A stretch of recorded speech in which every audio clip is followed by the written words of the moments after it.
the right to be rich.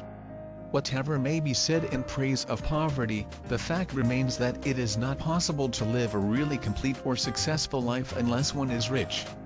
No one can rise to his greatest possible height in talent or soul development unless he has plenty of money, for to unfold the soul and to develop talent he must have many things to use, and he cannot have these things unless he has money to buy them with.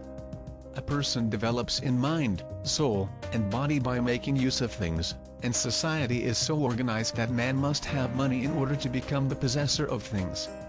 Therefore, the basis of all advancement must be the science of getting rich.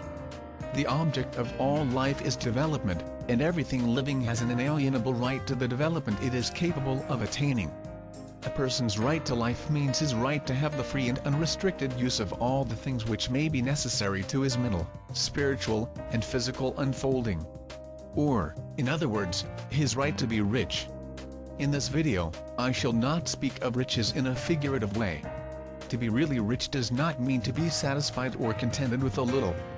No one ought to be satisfied with a little if he is capable of using and enjoying more. The purpose of nature is the advancement and unfolding of life, and everyone should have all that can contribute to the power, elegance, beauty, and richness of life.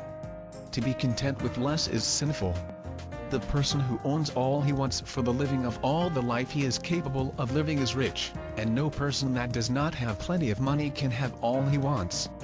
Life has advanced so far and become so complex that even the most ordinary man or woman requires a great amount of wealth in order to live in a manner that even approaches completeness. Every person naturally wants to become all that they are capable of becoming. This desire to realize innate possibilities is inherent in human nature. We cannot help wanting to be all that we can be. Success in life is becoming what you want to be. You can become what you want to be only by making use of things, and you can have the free use of things only as you become rich enough to buy them. To understand the science of getting rich is therefore the most essential of all knowledge. There is nothing wrong in wanting to get rich. The desire for riches is really the desire for a richer, fuller, and more abundant life, and that desire is praiseworthy.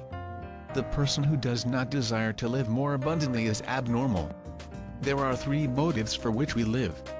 We live for the body, we live for the mind, and we live for the soul. No one of these is better or holier than the other.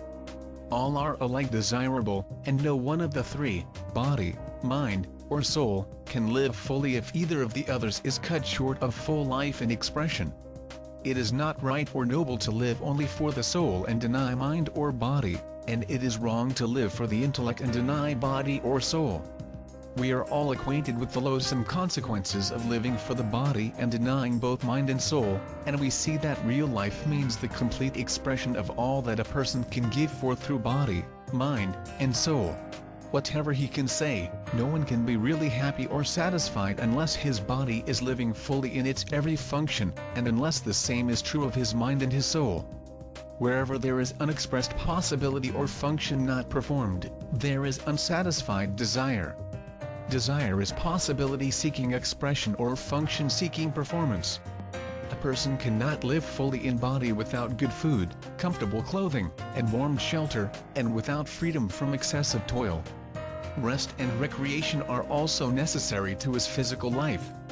One cannot live fully in mind without books and time to study them, without opportunity for travel and observation, or without intellectual companionship. To live fully in mind, a person must have intellectual recreations, and must surround himself with all the objects of art and beauty he is capable of using and appreciating. To live fully in soul, a person must have love, and love is denied fullest expression by poverty. A person's highest happiness is found in the bestowal of benefits on those he loves. Love finds its most natural and spontaneous expression in giving.